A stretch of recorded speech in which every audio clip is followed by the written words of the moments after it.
As I said कि manufacturing licence जो है वो मेजर टॉपिक होता है, रजिस्ट्रेशन हमारे लिए मेजर टॉपिक होता है और प्राइसिंग हमारे लिए मेजर टॉपिक होता है व्हेन वी कॉल के हमारे पास रेगुलेटरी फंक्शंस में कौन से मेजर एस्पेक्ट हम कवर कर रहे होते हैं. सो 3-4 तरह के लाइसेंसेस इशू किए जाते हैं. वे ऑफ बेसिक, यानी अगर आपने API भी एक्टिव फार्मास्यूटिकल इंग्रेडिएंट पाकिस्तान में बनाना है, which is very less, 98-97% of the APIs are imported. तो जनरली ये लाइसेंस बहुत ज़्यादा जो है वो इशू नहीं होते. सेमी बेसिक फॉर्मुलेशन, अगेन कि आप कोई इंटरमीडिएट मंगवा रहे हैं लेकिन फिर इंटरमीडिएट से जो API है वो खुद डेवलप कर रहे हैं, this is very less also. So generally repackaging और फॉर्मुलेशन के जो लाइसेंसेस हैं, जो 600 से ज़्यादा लाइसेंसेस हैं जो पाकिस्तान में मौजूद हैं, और एक बहुत ही इनक्रेडिबल डेटा है. दोस्त हु लुक एट IMS, मुझे बताया कि अमान साहब ने आज सुबह जो है वो IMS का एक सेशन भी किया. तो अगर आप IMS देखें तो आपको जो समरी होगी उसमें नजर आएगा कि फर्स्ट 100 मैन्युफैक्चरर्स जो हैं वो 97% ऑफ द मार्केट रखते हैं. आई मीन बाकी 500 जो है वो सिर्फ 3% ऑफ द मार्केट शेयर रखते हैं. तो आप इमेजिन कर सकते हैं कि रिसोर्स पॉइंट ऑफ व्यू से अथॉरिटीज के लिए व्हाट शुड बी इम्पोर्टेंट, लेकिन वो उस तरह है नहीं. I mean when you go to the authority you are being treated in a same way as of 600 company. So that is another challenge जो हम डिस्कस करते रहते हैं अथॉरिटीज के साथ कि हाँ कैसे चीज़ों को प्रायोरिटाइज करना चाहिए. और लाइसेंसेस की जो रिक्वायरमेंट है वो शेड्यूल B2 अवेलेबल है, आप लोग पढ़ सकते हैं. ऑब्वियसली उसके लिए टेक्निकल अंडरस्टैंडिंग की ज़रूरत होती है. और हर लाइसेंस जो है वो 5 साल के लिए वैलिड होता है, उसके बाद आपको उसको रिन्यू कराना होता है. Same goes for registration. आपके पास इंपोर्टेड ड्रग है वो भी रजिस्ट्रेशन प्रोसेस से जाती है, अगर आपने लोकली बनाना है वो भी आपने रजिस्ट्रेशन प्रोसेस जाती है. जो फूड सप्लीमेंट्स हैं जैसे हमने डिस्कस किया इन्वेस्टमेंट के प्रोसेस से जाती है. बायोलॉजिकल ड्रग्स थोड़े और स्क्रूटनाइज, एक एडिशनल स्टेप है. लॉट रिलीज का हर बैच पे एक लॉट रिलीज गवर्नमेंट इशू करती है, वो फर्दर जो है वो स्ट्रिंजेंट है और हर ड्रग को हर 5 ईयर के बाद रिन्यूअल की जरूरत होती है. प्राइसिंग पे हमने बात की है. हमारी जो लेटेस्ट पॉलिसी है जो आपको पता होनी चाहिए, bit of related to finance as well, कि ये पहली दफा होगा कि अब जो है पॉलिसी के अंदर ये बात लिखी गई है कि जो भी इन्फ्लेशन होगा वो उससे हमारी जो इंक्रीजेस हैं उससे लिंक होगा. यानी मुझे हर दफा गवर्नमेंट के पास नहीं जाना पड़ेगा और मैं हर साल ये जाके नहीं कहूंगी गवर्नमेंट को कि आप मुझे 5% का इंक्रीज दे दें, 10% का इंक्रीज दे दें या 20% का इंक्रीज दे दें. तो अब बाय पॉलिसी जो है हम बगैर पूछे सिर्फ गवर्नमेंट को इंटीमेट करके जो है अपनी प्राइसेस इन्फ्लेशन के अकॉर्डिंग बढ़ा सकते हैं. उसमें हमारे पास कुछ फॉर्मूले हैं, I would not go into the detail, आप पढ़ लेंगे तो आपको समझ आ जाएगा कि कहीं पर जो है 7% का कैप है. जो एसेंशियल ड्रग्स हैं उसमें आप मैक्सिमम 7% ले सकते हैं, जो नॉन एसेंशियल है उसमें मैक्सिमम 10% ले सकते हैं, डिपेंडिंग की इन्फ्लेशन इससे अगर ज्यादा है तो. ये एप्लीकेशन प्रोसेस है जिसके थ्रू रजिस्ट्रेशन होती है किसी भी नए मैन्युफैक्चरिंग लाइसेंस है जिस इन स्टेप्स के थ्रू जो है आप अपना एक मैन्युफैक्चरिंग यूनिट का लाइसेंस जो है वो ले सकते हैं. सिंस टाइम नहीं है so will not go into the details. And ये वो स्टेप्स हैं जिसके थ्रू आप जो है रजिस्ट्रेशन जो है किसी भी प्रोडक्ट का सिक्योर कर सकते हैं. और ये वो कम्बर्सम प्रोसेस है जिसके थ्रू हम प्राइस जो है वो फिक्स करते हैं और प्राइस जो है वो इंक्रीज या चेंज करते हैं अदर देन इन्फ्लेशन. इन्फ्लेशन सिर्फ ऑटोमेटिक है, बाकी सारी प्राइसेस जो है वो सब्जेक्टेड टू अप्रूवल है गवर्नमेंट की. So one of the key pain points since we are constrained with time, मैंने इसको हाईलाइट किया है, price approve by cabinet. What does that mean? कि जो भी आपकी डॉक्यूमेंटेशन और एवरीथिंग, अगर आप हर चीज भी अप टू डेट कर देते हैं and you have followed entire process जिसके अंदर बहुत सारी चीजें पाकिस्तान हाई कमीशन या रिस्पेक्टिव से आपने जो है डॉक्यूमेंट्री एविडेंसेस लाने हैं रीजनल प्राइसेस के, या 4 ग्लोबल फर्म चार्टर्ड अकाउंटेंसी से डॉक्यूमेंट्स लेके आने टू शो कि आपकी सिमिलर मॉलिक्यूल की प्राइस रीजन में या सिमिलर सोशियो इकोनॉमिक कंट्रीज में क्या है. ये सब कुछ करने के बाद जो अपने आप में एक बहुत बड़ा आई मीन डिफिकल्ट और कॉम्प्लिकेटेड टॉपिक है. अगर ये करने के बाद भी जो सबसे बड़ा पेन पॉइंट होता है वो ये कि अगर प्राइस जो है वो प्राइसिंग कमेटी ने जो हमने भी लिस्ट देखी थी वहां से अप्रूव हो भी गई है तो वो फाइनल अप्रूवल के लिए आपके पास कभी नहीं आ सकती जब तक उसको कैबिनेट अप्रूव ना करे, और कैबिनेट का मतलब इमरान खान और उसकी कैबिनेट है। So looking at the country, जो जितने इश्यूज आते हैं उसमें आप सोचे फिक्सेशन ऑफ फार्मास्यूटिकल प्रोडक्ट की प्राइस जो है वो किस प्रायोरिटी पे आता होगा, और देन प्राइस चेंज जो है जो पॉलिटिकल, जिसके अंदर एंगलिंग भी मौजूद है, जो जनरली जो है नेगेटिव वाइब्स क्रिएट करता है इन अ पब्लिक इंटरेस्ट, उसकी बारी कैसे आती होगी और कब आती होगी। So this is one of the biggest pain point from regulatory perspective. अगर आप 1 और 2 मुझसे पूछें तो वो ये होंगे कि हमारी जो सारी प्राइसेस हैं वो कैबिनेट अप्रूव करती है, which is itself is a problematic step to get it done. और बगैर प्राइस अप्रूवल के आप कोई प्रोडक्ट नई लॉन्च नहीं कर सकते। I mean, you can only get the registration certificate once your price is approved. So this is one of the things जो most talked about है, जिससे हमारी सबसे ज़्यादा interaction होती है from industry forum भी और with health authorities भी, जो हमारी ministry है। जो हमारे दूसरे रेगुलेशन है, जो दूसरे कुछ एस्पेक्ट रेगुलेट करते हैं, फॉर एग्जांपल जो हमारे licensing, registration and advertisement rule है जो 1976 से हैं, वो लाइसेंसिंग को, रजिस्ट्रेशन को, एडवर्टाइजमेंट को रेगुलेट करते हैं। लेबलिंग एंड पैकेजिंग रूल्स बहुत इंपॉर्टेंट हैं कॉस्ट पॉइंट ऑफ व्यू से भी, क्योंकि आपके पास कंट्री स्पेसिफिक पैक्स आते हैं, मतलब ये कुछ उर्दू लिखी होनी ज़रूरी होती है। तो सिंस हमें उर्दू लिखनी पड़ती है, उसकी एक एडिशनल कॉस्ट होती है और उसका एडिशनल टाइम होता है कि हम अपने मैन्युफैक्चरर से या लोकल वेंडर से उसको डेवलप करें।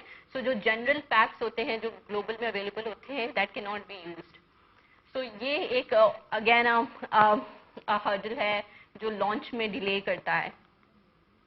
एपलेट फोरम है, अगर आपको इनमें से किसी रजिस्ट्रेशन, लाइसेंसिंग और एडवर्टाइजमेंट के किसी भी फैसले से एतराज है तो आप एपलेट बोर्ड में अपील करके उस एतराज को रजिस्टर करा सकते हैं। फेडरल इंस्पेक्टर हैं जिनका काम क्वालिटी को इंश्योर करना है, और ड्रग जो है वो जो मार्केट में अवेलेबल हैं वो एक्चुअल में उसकी क्वालिटी पैरामीटर्स जो हैं वो अकॉर्डिंग टू रजिस्ट्रेशन है नहीं, वो ये इंश्योर करते हैं। इंपोर्ट एक्सपोर्ट रूल्स हैं जो इंपोर्ट एक्सपोर्ट को रेगुलेट करते हैं। रिसर्च रूल्स हैं, जो क्लिनिकल ट्रायल्स हो रहे होते हैं पाकिस्तान में, जनरली अभी तो बहुत ज़्यादा नहीं हो रहे, लेकिन जो होते हैं वो उनको रेगुलेट करने के लिए रिसर्च रूल 1978 हैं। स्पेसिफिकेशन रूल्स हैं, हर ड्रग की अपनी एक स्पेसिफिकेशन होती है, कंपनी की एक स्पेसिफिकेशन होती है, और कुछ फार्माकोपियल स्पेसिफिकेशंस होती हैं जो पब्लिश्ड होती हैं। तो किस पे कब तक रह सकते हैं उसके लिए रूल्स हैं। इंपोर्ट पॉलिसी है जो ये बताती है कि कौन सा मॉलिक्यूल सेफ है जो बाकी दुनिया में अवेलेबल है, तो आप भी उसको फास्ट ट्रैक से पाकिस्तान में ला सकते हैं। वो इंपोर्ट पॉलिसी 2013 जो है वो डिफाइन करती है। कॉन्ट्रैक्ट मैन्युफैक्चरिंग पॉलिसी जो है वो बिजनेस पॉइंट ऑफ व्यू से इंपॉर्टेंट है, क्योंकि जनरली आप कॉन्ट्रैक्ट तब कर रहे होते हैं, कुछ ओल्ड मॉलिक्यूल्स हैं जो आप अपने प्रेमिसेस में नहीं बनाना चाहते, जिनका इकोनॉमी स्केल बहुत ज्यादा है दूसरी कंपनीज का, वहाँ उनसे आप कॉन्ट्रैक्ट करा के कॉस्ट भी मिनिमाइज या ऑप्टिमाइज करना चाहते हैं। उस हवाले से भी तो पॉलिसी इटसेल्फ बहुत रिस्ट्रिक्टिव है। आई मीन आपके पास अपना DML होना चाहिए, 5 से ज्यादा प्रोडक्ट्स नहीं ले सकते, उसके इंस्पेक्शन के प्रोसेस हैं, तो वो सब कुछ इतना कॉम्प्लेक्स है कि इसके लिए भी हमारे पास, although that can be one of the policy जो एक्सपोर्ट को फ्लरिश कर सकता है। हमारे अपने इंटरनली जो है जो बहुत ज़्यादा अनयूटिलाइज्ड मैन्युफैक्चरिंग यूनिट है, उनकी यूटिलाइजेशन हो सकती है अगर हम इस पॉलिसी को मजीद बेहतर कर लें। तो ये भी काफ़ी कॉम्प्लेक्स प्रोसेस है। अभी हमारी गवर्नमेंट से बहुत ही कंटिन्यूस नेगोशिएशन है, आई मीन जिसमें कॉमर्स मिनिस्ट्री भी इन्वॉल्व है। Mister Razak Dawood himself is taking interest in this policy कि हम के जो है इसको खास तौर पे जो है मजीद रिलैक्स और फ्लेक्सिबल किया जाए। मेडिकल डिवाइसेस को रेगुलेट करने के लिए उसके रूल हैं, और प्राइसिंग पॉलिसी लेटेस्ट जिसके बारे में हमने बात की 2018 की, वो उसके की फीचर्स हैं, वो मैंने आपको प्रोसेस भी बताया है, लेकिन उसका सबसे pain point considering the time हमने डिस्कस कर लिया है। अच्छा, रोल ऑफ रेगुलेटरी फंक्शन होता क्या है? आई मीन अगर आप रेगुलेटरी में हैं तो आपसे क्या एक्सपेक्टेशन होता है कि आप सबसे पहले रजिस्ट्रेशन ले आएँ, यानी कॉम्पिटिटर से पहले। अगर सिमिलर किस्म का मॉलिक्यूल आपका कोई कॉम्पिटिटर लाना चाहता है और आपके पास भी पेंडिंग में रजिस्ट्रेशन है, तो who will do the fast? So early market capture करने का जो फंडा है वो बहरहाल रेगुलेटरी के ऊपर भी इसका प्रेशर आता है। The faster you will get do, the faster your KPI is achieved. So as a regulatory function early registration is one of key KPI। Broad लेबल क्यों कहते हैं हम इसको? ब्रॉड लेबल इसलिए कहते हैं कि अगर तो ये लेबल उसका जो अप्रूव हुआ है वो ये कहता है कि जब पेशेंट मर रहा हो तभी दें, तो इसका मतलब ये है कि you will not get the, I mean either ये फर्स्ट लाइन ट्रीटमेंट है, इसको सेकंड लाइन ट्रीटमेंट होना चाहिए, अकॉर्डिंग टू डेटा होता है, लेकिन हमारी निगोशिएशन होती है कि हमारी कोशिश होती है फ्रॉम द कंपनी पर्सपेक्टिव, जो कंपनी का डेटा कह रहा है उसके मुताबिक जो है वो लेबल जो है वो अचीव किया जाए। तो ये अनदर केपीआई होता है जिसका कमर्शियल से बड़ा लिंक होता है कि जो आप कह सकेंगे अल्टीमेटली वही आपकी मार्केट होगी। सो that is one of the KPI. Price fixation and increases, इस पे हमने बात की है। हर चीज़ जो रजिस्टर होती है उसका रिन्यूअल कराना पड़ता है, हमें इंश्योर करना पड़ता है कि कोई भी चीज़ जो मार्केट में अवेलेबल है वो एक्सपायर नहीं हो, उसकी रिन्यूअल या उसकी जो मैन्युफैक्चरिंग हम कर रहे हैं वो रेगुलेशन और कंप्लायंस के मुताबिक है। एडवर्टीजमेंट और जो दीगर अप्रूवल्स हैं, जो छोटे अप्रूवल्स होते हैं जिसके बगैर कंपनी चलती रहती है, लेकिन रजिस्ट्रेशन और मैन्युफैक्चरिंग के अगर आपके पास अप्रूवल्स नहीं है, then sometimes you really have to stop the sale, stop manufacturing. But advertisement के although it's a key thing, but again काफ़ी restrictive policy है इसके मुताबिक। दुनिया में जो practices हैं वो पाकिस्तान में नहीं है, दुनिया में बहुत ज़्यादा flexible approach है advertisement को लेकर भी। तो हमारा काम ये होता है कि एक तो कंप्लाइंस करें मैन्युफैक्चरिंग से लेकर फाइनल कंजम्पशन ऑफ प्रोडक्ट तक। कंजम्पशन ऑफ प्रोडक्ट हमने क्यों लिखा है यहाँ पर, क्योंकि जब प्रोडक्ट कंज्यूम भी हो जाती है तो उसके बाद भी आपको उसके एडवर्स ड्रग रिएक्शंस या उससे रिलेटेड जो क्वेरीज हैं वो आती हैं, और फिर हम वहाँ तक जो है उसको हेल्थ अथॉरिटी के साथ उसको फाइनल और क्लोज करते हैं। अच्छा, हमारे की चैलेंजेस क्या हैं इस इंडस्ट्रीज के?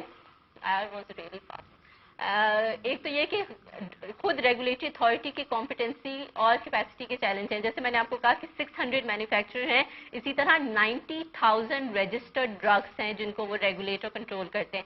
हर एक ड्रग की प्राइस कंट्रोल है, हर एक ड्रग रजिस्टर्ड है, हर एक ड्रग का जो वेरिएशन है वो जब तक इवन एक पैक साइज भी आपको नया लाना होता है, या आपने अपनी मैन्युफैक्चरिंग मेथड भी बदला है, या आपने मैन्युफैक्चरिंग साइट चेंज की है, अगर आपके अर्लियर रजिस्ट्रेशन से एक स्लाइटेस्ट चेंज भी है तो आपको उसको रेगुलेटरी अथॉरिटी से अप्रूवल ला के चेंज करना होगा, which is unique about this industry.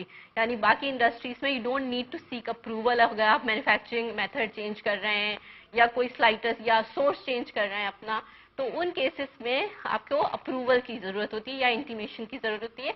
You just can't do it by your own, आप खुद फैसला नहीं कर सकते।